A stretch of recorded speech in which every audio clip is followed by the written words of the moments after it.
Alain Sandeau, vous êtes rentré à EDF en 1958, vous l'avez quitté en 2000, vous y avez fait toute votre carrière professionnelle en passant de différents échelons, en terminant ici ingénieur à Lyon. Alors quand vous arrivez à Lyon en 1968, vous arrivez de l'hydraulique, vous occupiez des barrages au fil de l'eau sur la Garonne, et là vous venez à la région de l'équipement nucléaire qui Ouais. était en pleine préparation. La centrale de Bugey 1 Exactement. démarrait dans sa construction et on était là sur la planification justement des travaux de cette centrale et puis vous avez suivi après l'ensemble jusqu'à Crémalville. Alors, quelle était à ce moment-là l'approche de la CFDT par rapport aux énergies? D'abord, la CFDT chez EDF et puis la CFDT plus globalement, c'est-à-dire interprofessionnelle, confédérale par exemple. Alors, la CFDT chez EDF, dans ces années-là, c'était la fin de l'hydraulique et le début du nucléaire. Effectivement, on a parlé tout à l'heure de Bugey 1. Avant, il y a eu Chinon. Mais quand je suis arrivé à Lyon, après avoir quitté l'hydraulique à Toulouse,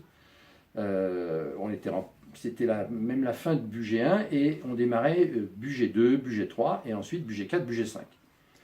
La position de la CFDT à ce moment-là, c'était de dire, et ça a duré pendant quand même quelques décennies, qu'il fallait, même si c'était une énergie d'avenir, considérée même par la CFDT, il était hors de question que EDF mette tous ses œufs dans le même panier, c'est-à-dire qu'il était hors de question qu'on ne fasse que du nucléaire.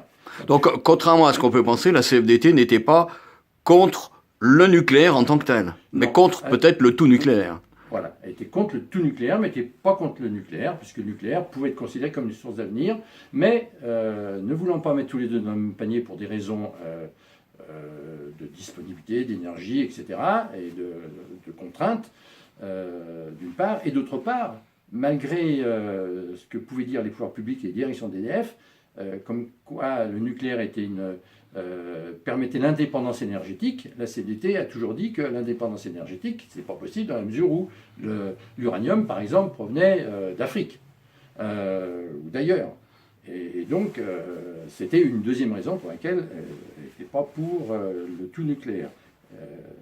Et après, ça s'est encore accéléré avec les centrales qui n'étaient plus ni des centrales graphiques gaz, ni des centrales, même si on a continué à en construire, des centrales à uranium enrichi, mais la centrale de Crémalville avec Le surrégénérateur. le surgénérateur et le refroidissement qui était le refroidissement au sodium. Alors, est-ce que justement, dans ces objections de la CFDT et de sa volonté de diversifier les ressources énergétiques, qui conduiront ensuite après au solaire, à l'éolien, est-ce qu'il y avait la question de la prévention des risques, c'est-à-dire la question de la maîtrise justement de l'énergie nucléaire qui est utilisée dans ces centrales? Alors, ce qui est sûr, c'est qu'on a eu beaucoup de débats au sein de l'organisation, et en particulier nous, enfin, qui travaillons vraiment directement à la construction de ces centrales, euh, parce que nous, on n'était pas sûrs 100%, et d'ailleurs, rapidement, il y a eu Three Island, et puis aussi Tchernobyl, qui ont prouvé que la CFDT n'avait pas forcément tort dans son positionnement de ne pas mettre tous les œufs dans le même panier, et que la sécurité et la sûreté, c'était essentiel, et qu'il ne fallait pas faire n'importe quoi. En particulier, on avait besoin d'un centre de confinement, on avait besoin voilà, de ne pas aller trop vite non plus dans le développement de cette nouvelle énergie. Ce qui était une position particulière parce qu'il y avait deux grosses organisations syndicales chez EDF, la CGT, organisation traditionnelle depuis la fondation de EDF à la Libération, et puis la CFDT. Alors, vous étiez assez atypique vis-à-vis de la CGT? Bah oui, la CGT qui est, toujours été, elle était proche du Parti communiste à l'époque, elle l'est moins maintenant, c'était quand même... l'avenir, c'était le développement des nouvelles technologies, en particulier le nucléaire. C'est super important pour elle. Elle avait quand même aussi beaucoup d'ingénieurs, et des grands ingénieurs qui sortaient, qui avaient été membres du Parti communiste, ou donc qui étaient des adhérents de la CGT, ou qui ne l'étaient pas, mais qui étaient très proches donc voilà. Et la CFDT, elle, c'est vraiment à contrario, comme je l'ai dit tout à l'heure, elle faisait très très attention au développement de ces nouvelles énergies donc il fallait maîtriser. Comment est-ce que cette position est passée justement parmi les adhérents de la CFDT et en particulier parmi les ingénieurs, les cadres, ceux qui en fait mettaient en œuvre cette politique nucléaire? Alors, bon, c'est vrai que moi j'animais une équipe CFDT au sein de la région d'équipement nucléaire qui construisait Bugey et qui a voulu après construire Cremalville.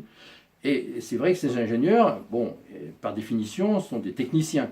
Et les évolutions technologiques, ça les intéresse. Mais on était dans notre unité un nombre important de militants issus des ingénieurs, des techniciens et du personnel d'exécution à débattre, mais régulièrement, de l'évolution de ces technologies au sein même de notre unité. On était relativement critiques, on en parlait en direction dans notre comité d'entreprise.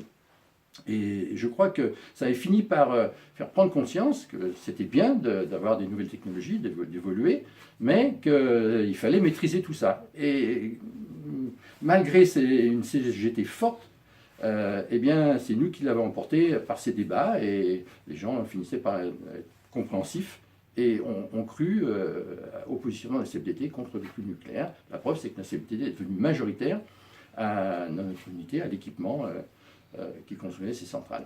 Alors pour vous qui étiez à la fois en responsabilité d'encadrement sur un certain nombre d'ingénieurs, mais qui est aussi devenu ensuite permanent syndical, au sud de cette section syndicale, là où vous étiez sur la fabrication du nucléaire, comment est-ce que vous avez fait un peu le joint entre les deux ? Entre les deux. En ce positionnement à la fois de responsable au sein d'EDF et puis en même temps de responsable syndical CFDT. On n'hésitait pas à affirmer nos convictions, même auprès des directions. Et même, alors c'est vrai que bon, ça c'était pas facile, mais on est resté ferme et on essayait d'être très concret. Et c'est vrai que les différents accidents qui ont eu lieu, comme on disait tout à l'heure, nous ont aidés quand même à faire en sorte de ne pas mettre tous les œufs dans le même panier.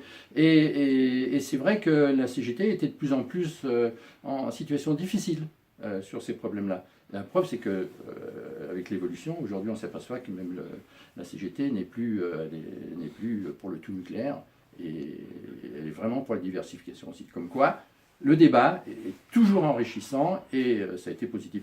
On n'a pas parlé de Cremalville, mais Cremalville a vraiment traversé notre unité et les débats qu'il y a eu au sein du conseil syndical de Lyon à la Fédération Chimie-Énergie, parce que notre unité est passée de des études à la construction et je dirais à la déconstruction de Cremalville.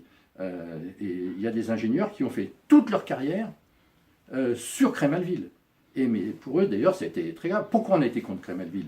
Contre Cremalville, là, on était contre. C'était pas un problème de diversification ou pas, on était contre parce que c'était une trop grosse structure, trop grosse unité. 1500 MW après les 250 MW de Marcoule, mais c'était pas possible.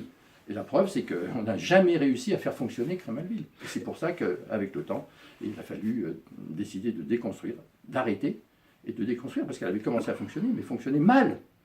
Elle fonctionnait mal. Pour vous qui étiez concrètement sur le terrain, justement, aux côtés justement de cette mise en œuvre de Cremalville, vous avez pu faire passer votre position au niveau de la fédération EDF et puis Chimie Énergie, et de la confédération qui s'est opposée à Cremalville. Absolument. C'est remonté, et c'est vraiment sans problème. Nous, on était au cœur de Cremalville, mais c'est remonté à la Fédé, et la Fédé a pris très vite la position qu'on ne pouvait pas construire Cremalville, il fallait arrêter Cremalville, et la Confédération, bien entendu. Ça, nous avons, heureusement qu'il y avait la Confédé. Et puis, ça s'est terminé par les élections de François Mitterrand en 81, et sa décision d'arrêter Cremalville, de déconstruire Cremalville. Alors dans cette action d'ingénieurs et de cadres d'EDF, il y a eu aussi des moments où vous avez porté vraiment le couteau dans la plaie, on pourrait dire, puisque je crois qu'on le disait en préparant cet entretien, par exemple sur le cas de la centrale de Plogoff, vous avez fait débattre au sein même de l'endroit où les ingénieurs étaient là pour la mise en œuvre du nucléaire. Et oui, on a réussi à projeter le film P comme Plogoff. Et Plogoff, c'est une centrale qui est construite en Bretagne. Mais il y avait une opposition extraordinaire en Bretagne même, et un des responsables de cette opposition est venu à Lyon à notre demande projeter le film dans les locaux d'EDF où on construisait Cremalville. Alors je vais vous dire que les débats avant et après ont été super intéressants, mais on a projeté le film, ça n'a pas plu du tout aux directions qui nous ont, pour les responsables, donné à chacun, on était plusieurs, à avoir des blâmes pour avoir projeté ce film. Les blâmes, heureusement, ont été retirés suite à l'action de la Confédération. Et du coup, les directions d'EDF ont été obligées de demander à notre directeur de retirer les blâmes, ce qu'ils ont difficilement apprécié. Ceci étant, Plogoff était au cœur, mais Plogoff c'était, comment dirais-je, un élément un peu moteur qui nous a aidés à dire qu'on ne mettait pas du nucléaire partout, il ne fallait pas construire du nucléaire n'importe comment, et la sûreté était essentielle. Ultime question, et très rapidement. Vous-même, même si la CFDT EDF n'a pas appelé à la manifestation contre la centrale de Creys-Malville, cette manifestation qu'on a tous en mémoire avec un mort à la clé, Viltal-Michalan, vous-même, vous y étiez, vous, et pourtant vous étiez permanent CFDT EDF. Oui, mais la CFDT n'a pas appelé à aller à la manifestation de Creys-Malville, mais on a été quelques-uns à souhaiter participer discrètement et voir comment ça se passait, et à avoir été d'un peu loin à la manifestation de Creys-Malville. Et c'est vrai, on a même des adhérents CFDT, donc de notre unité, la région d'équipement nucléaire, dont les parents avaient une maison à Morestel, et qui ont hébergé des gens qui étaient poursuivis, des manifestants qui étaient poursuivis par les forces de l'ordre. Et ils en ont sauvé, hein, parce qu'il y en a peut-être